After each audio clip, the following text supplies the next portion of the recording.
Run.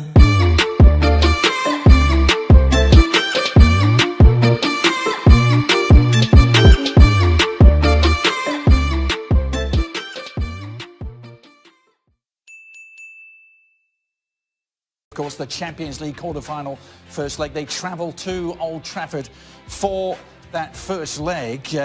Interesting looking at the odds for the Champions League quarter-final, because Barcelona are clear favourites, 4-1 on. Manchester United 11-4. Sid, I'll stay with you first on this. From a United perspective, if you were looking for reasons or causes for optimism, what would they be, Sid?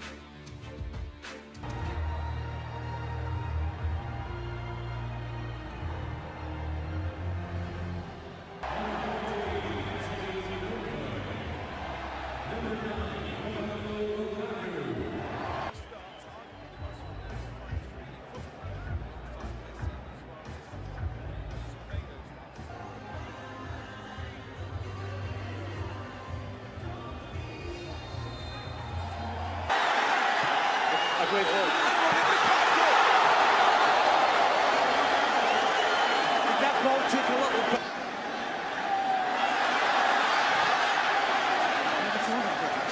They're going to get the corner there.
I think fundamentally. One is to be very, very aggressive and play on the front foot and try and make it difficult for Barcelona to get through the pressure, and in particular to try and look for the space behind the two fullbacks. The problem with that, of course, is that if there is a team that's capable of riding out that pressure, it's Barcelona, and then the pitch opens up.